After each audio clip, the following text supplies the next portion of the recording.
میں نے تاریخ کو آگے کھول کے پڑھا ہے، اور میں اس بات کی پوری انالیسس کر چکا ہوں کہ ہمارے 12 اماموں میں پہلے 3 امام جو ہیں، یعنی پہلے امام، دوسرے امام، تیسرے امام، ان تینوں نے اپنی زندگی میں ہم کو عقائد کا درس دیا ہے۔ اعمال بھی بتائے ہیں، ایسی بات نہیں کہ اعمال نہیں بتائے ہیں، لیکن ان کے جو استدلال ہیں اور جن کی بنیادیں جو ہیں وہ ہمارے عقائد کی بنیادیں مولا علی نے مضبوط کی ہیں، امام حسن نے مضبوط کی ہیں، امام حسین نے مضبوط کی ہیں۔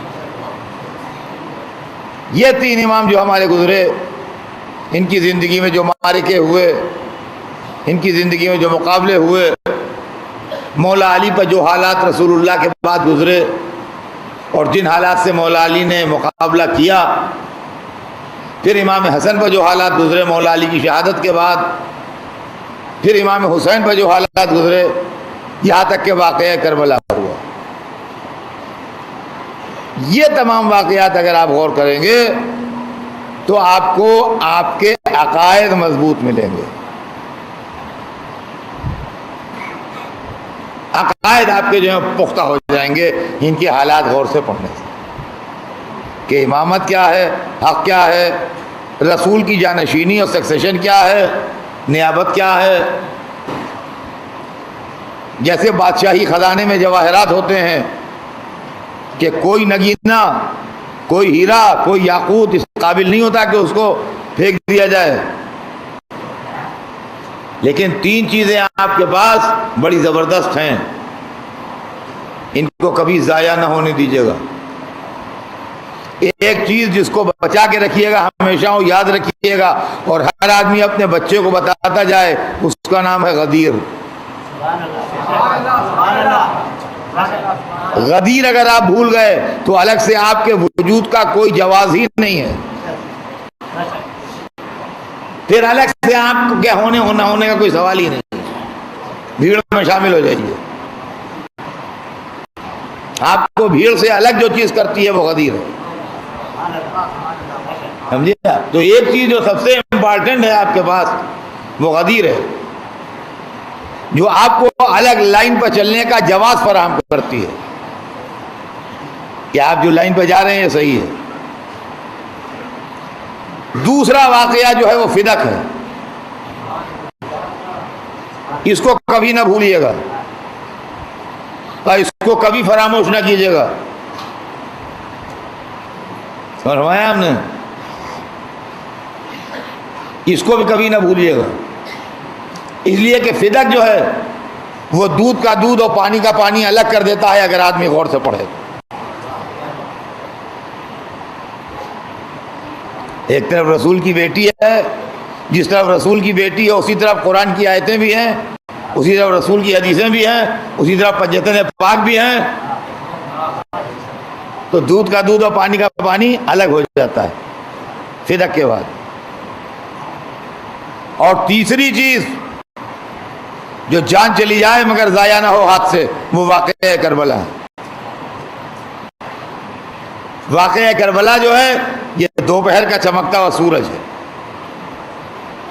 کہ آسمان پر بادل بھی نہ ہو، کوہرا بھی نہ ہو، فاگ بھی نہ ہو، دھواں بھی نہ ہو، اور سر پر سورج چمک رہا ہو، اور 12 بجے ہوں دن کے، اور کوئی کاغذ دے آپ کو میدان میں، کسی کمرے میں نہیں، اوپن میدان میں کہ پڑھ لیجئے۔ ان کا کہاں ذرا روشنی کم ہے، دکھائی نہیں دے رہا ہے، تو اب روشنی کم نہیں ہے، آنکھیں خراب ہیں، سمجھ میں آیا آپ کی؟ روشنی کم نہیں ہے۔ یہ 3 چیزیں ہیں، ان 3 چیزوں کو بچائیے گا آپ، اور یہ چیزیں مولا علی کے وقت سے لے کے امام حسین کے وقت تک پھیلی ہوئی ہیں، سمجھ میں آیا آپ کی؟ یہ 3 چیزیں جو بنیادیں ہیں، اور اس کو سیف رکھیے گا، بچا کے رکھیے گا، اس لیے کہ یہ تینوں چیزیں خطرے میں ہیں۔ غدیر اور فدق سو کارڈ تحریک اتحاد بین المسلمین کی ضد پر ہے، اور عزاداری تحریک اصلاح عزاداری کی ضد پر ہے، لہذا یہ چیزیں جو ہیں یہ آپ کو سنبھال کے رکھنا پڑیں گی۔ اب آئیے، یہ تو 3 اماموں کا زمانہ گزرا، چوتھے امام کا زمانہ آیا. ہم نے اپنے بچوں کو اتنا ہی سمجھایا کہ بڑے مظلوم تھے اور کربلا میں بیمار بھی تھے، وہ بالکل صحیح سمجھایا، کوئی غلط بات نہیں ہے. لیکن چوتھے امام نے اپنے زمانے میں جو جہاد کیا ہے اور چوتھے امام نے اپنے زمانے میں جو حالات سے مقابلہ کیا ہے اس کو سمجھنا چاہیے ہمارے بچوں کو.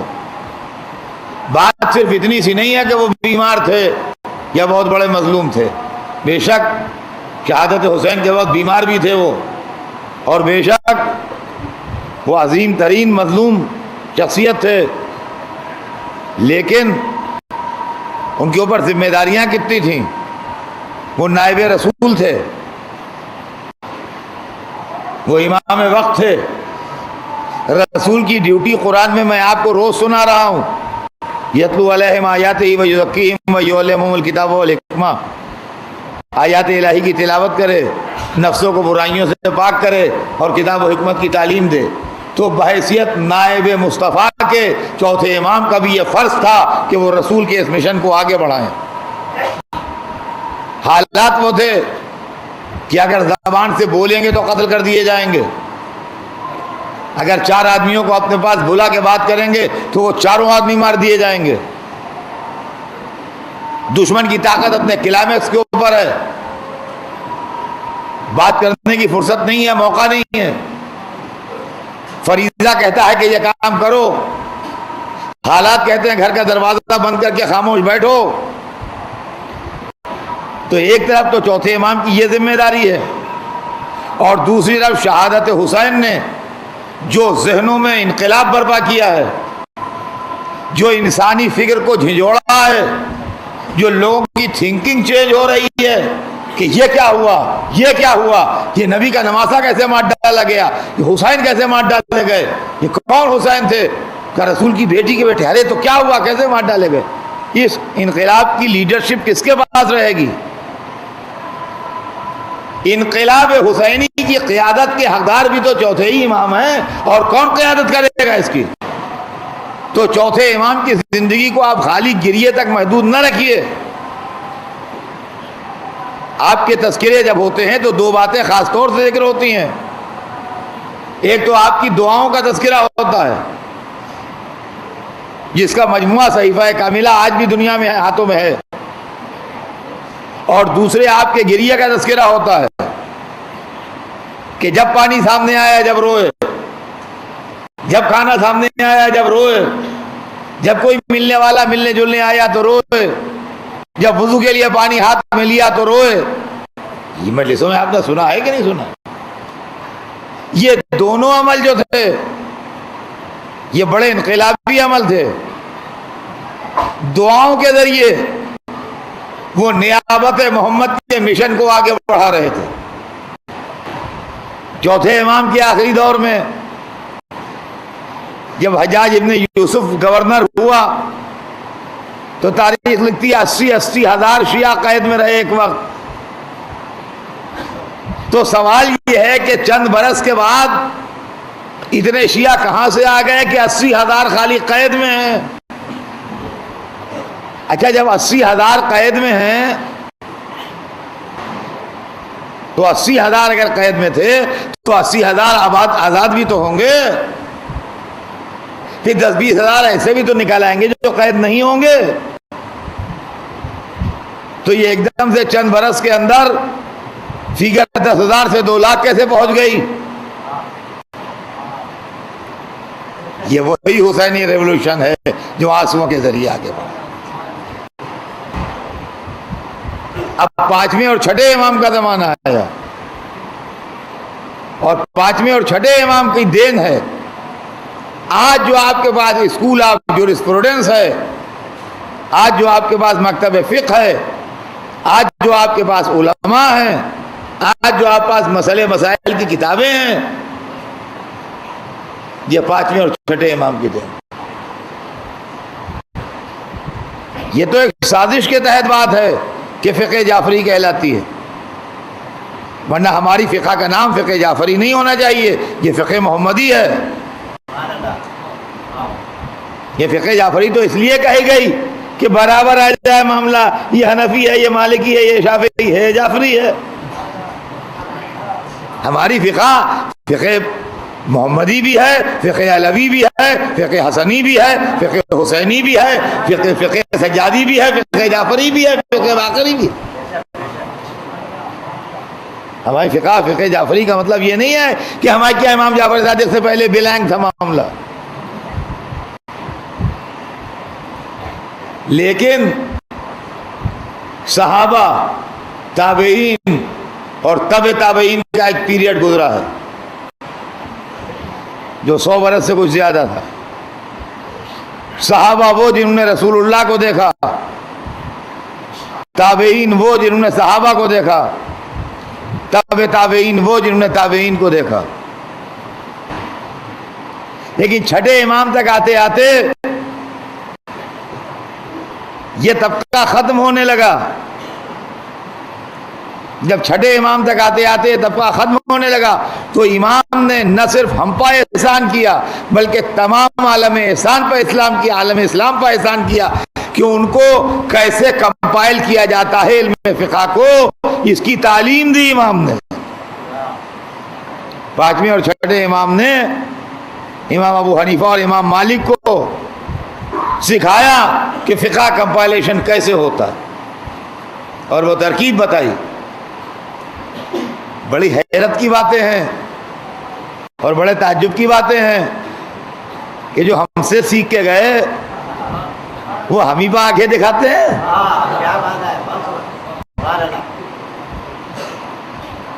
امام جعفر صادق نے سکھایا،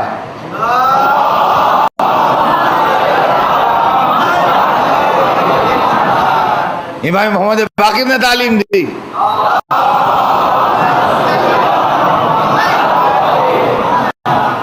ان دونوں اماموں نے ہمارے اس اسکول آف جورسپروڈنس کو اور اس مکتب فقہ کو جو رسول اللہ کے زمانے سے علم امامت میں محفوظ چلا آ رہا تھا کاغذ پر منتقل کیا۔ اور ہمارے ساتھ ناانصافی کر رہے ہیں لوگ، کہ شیعہ لوگ تو صحابہ کو نہیں مانتے، تابعین کو نہیں مانتے، تابعین کو نہیں مانتے، تو اپنے اماموں کو مانتے ہیں،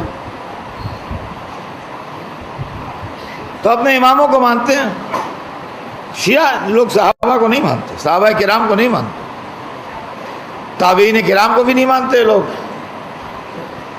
تابعین کو بھی نہیں مانتے۔ یہ ٹرمینالوجی میں بار بار آپ کو اس لیے سنا رہا ہوں کہ بچوں کو یاد رہ جائے۔ اس میں 3 جنریشنز ہیں۔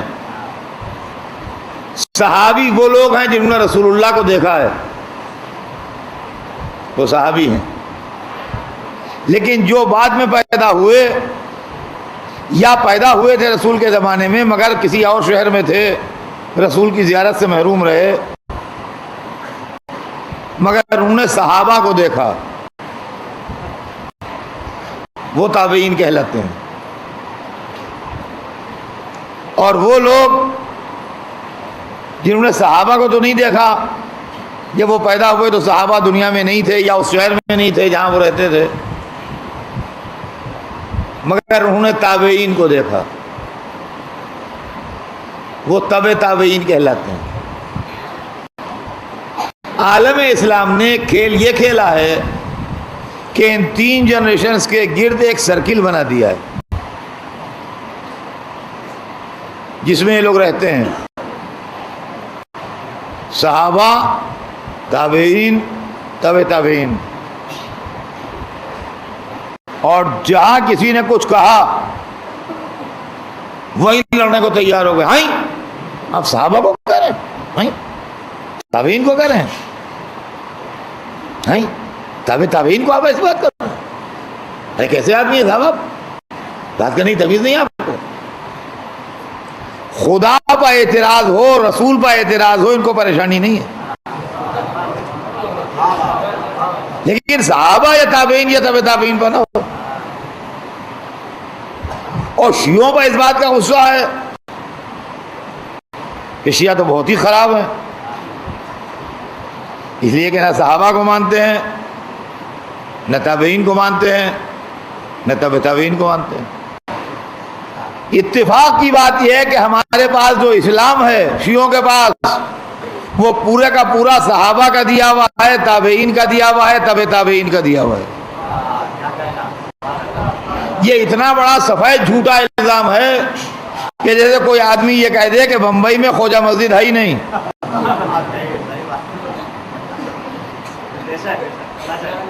اس طرح سے ہم پر یہ الزام ہے کہ آپ شیعہ صحابہ کو نہیں مانتے، تابعین کو نہیں مانتے، تبع تابعین کو نہیں مانتے۔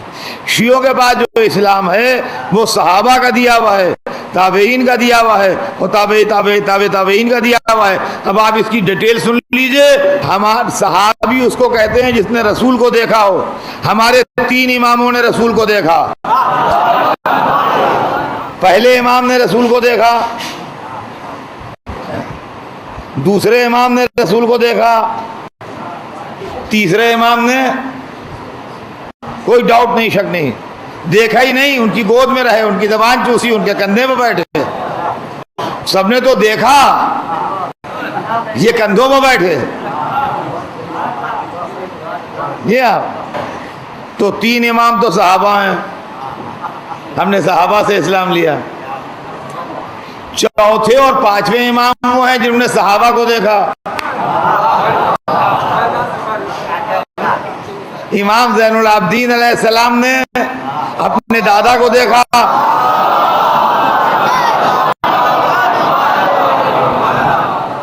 اپنے چچا امام حسن کو دیکھا، اپنے والد امام حسین کو دیکھا، اور سینکڑوں اور صحابی موجود تھے اس زمانے میں جن کو چوتھے امام نے دیکھا۔